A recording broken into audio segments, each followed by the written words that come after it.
So I'm just gonna write save the, I don't know, like users info. I'll put the user's login info. Alright. So that's public.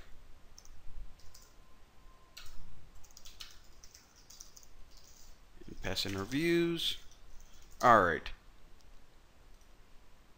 And if you highlight that and just hit Alt Enter, then that was red because we didn't import it. And another thing is, most of the time whenever you just type those things out, they automatically import. But if they ever turn red, then a cool little tip is you can just click it and hit Alt Enter and it'll import for you, so you don't have to, like, I don't know, it'll save you like 2 seconds of typing, but still, you know, save yourself some time.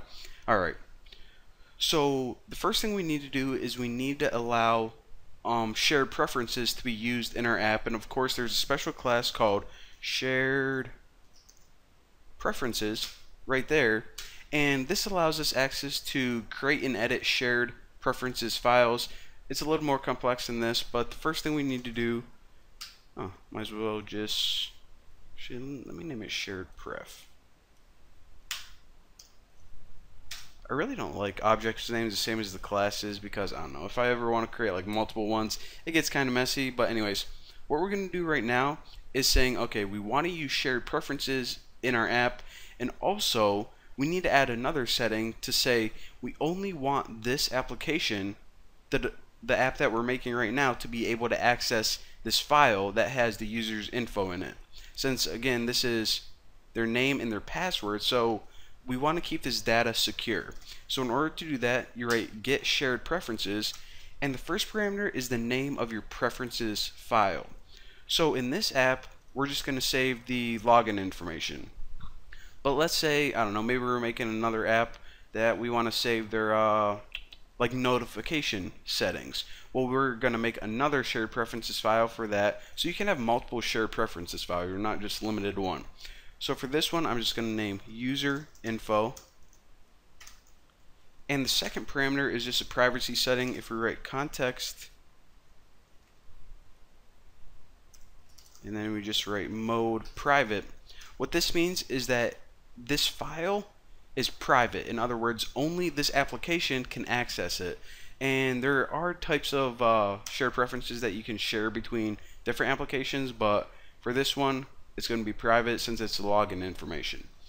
So now that we pretty much have access to use shared preferences, what we want to do now is we want to create an object that allows us to edit this file, to either add shared preferences or well, we're going to be reading them later whenever we display it.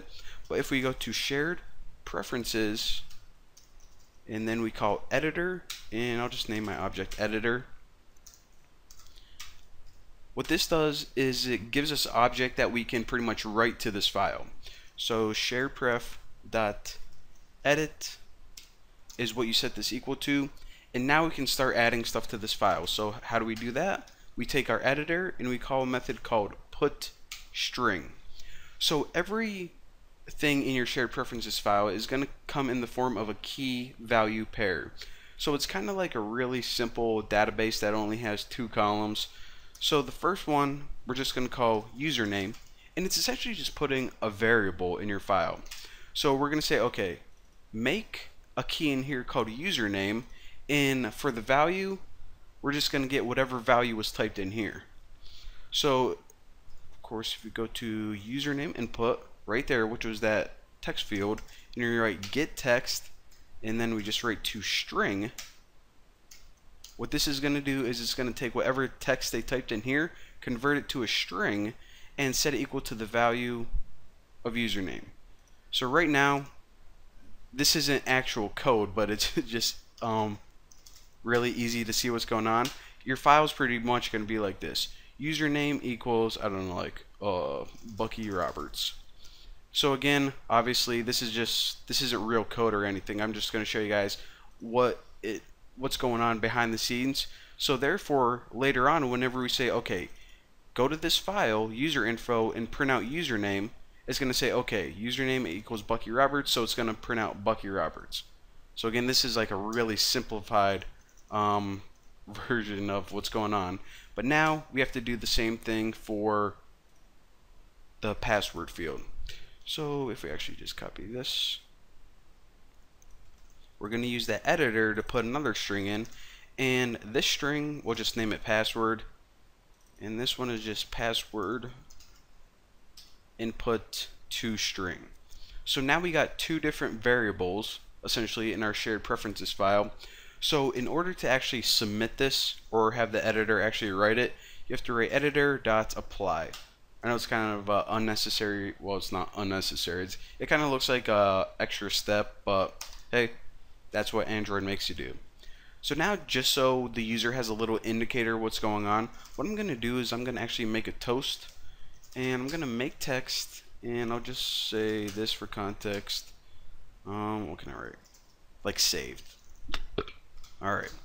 So whenever they actually click this button, you know, I want them to know that something happened. You did it correctly. So they click it, and it just says saved. A nice little pop-up on the screen for them. So then they aren't like guessing. And how long do we want this to last? How about length long? And of course, whenever you have a toast, you need to show it, which pretty much makes it display on the screen. So this is the only code that we have to write to save the user's login info. So whenever they click the button, it's going to get that text and save it to this file.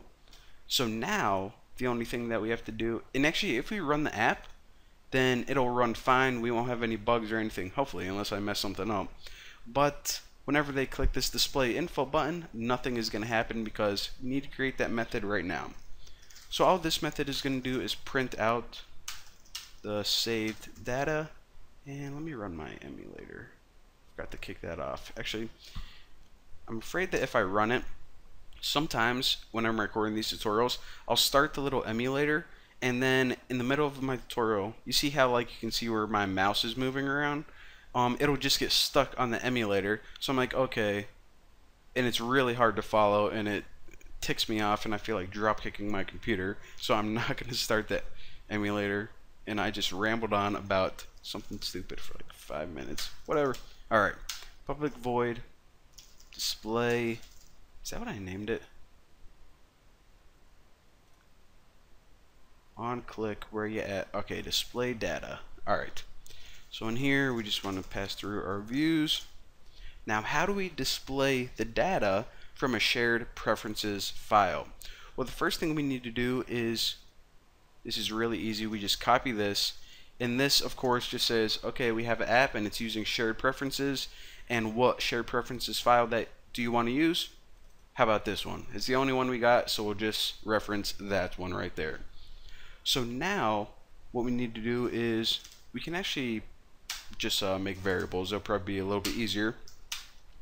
So if you call your shared preferences, which is pretty much just a reference to the file, and you call a method called getString, what you do here is you pass in what string you want. So in this file we have two strings, username and password. So we're saying, okay, get the username, and for the second parameter we don't write anything. Since it's going to return whatever value is in there, we don't want to pass in anything right now. So I know this is kind of weird syntax too, but essentially what this is going to return whenever you call this method is whatever my username is, Bucky Roberts, let's say. So now we can print this out later on, but first we copy this and do it for password. So make another temporary variable called pw, and this is of course equal to password. So again, make sure that the keys that you're putting in are equal to the keys that you're retrieving. And this second parameter, just to clarify so I don't leave you guys hanging, if you ever have a key that you access like tuna and it doesn't exist, this second parameter is what it returns if the key doesn't exist at all. So by default it's just going to return nothing, and there you go. So that's what that is. If you guys were wondering why you need a second one when you're not writing any information, that's what it is. So now that we have two variables, what we can just do is we can take Bucky's text, which was this area down here, and set it equal to whatever text was in that file. So Bucky's text, set text, and the first thing is name, and let me just add like a space in between. PW. Alright, so it'll print out the name and the password. So now let me pause this and actually run my emulator. Alright, so hopefully this works. Let me type in like Bucky Sucky. I meant to type Schmucky, but you know, Bucky Sucky. Oh, whatever. That's the dumbest. Alright. Just type pass 123 for that. So now I'm gonna hit save info, and we get a little toast that says saved. And of course, if we even delete these, we delete that and that, so we can see that it's definitely not pulling from there anymore. And I'm gonna hit display info. Then what it's gonna do is it's gonna read from that file that was saved in the background, that shared preferences file, and it's gonna print out Bucky Sucky, which is apparently my new username, and pass 12. So there you go. And of course, if you ever wanna, I don't know, like change your username to the New Boston, coolest username ever, in your pass to like cheese 30, you can save that. So it takes it, saves it to a file again, overwrites it, and display it, and check it out. So pretty cool. That is the basics of how you use shared preferences. So yeah, thank you guys for watching. Don't forget to subscribe, and I'll see you guys in the next video.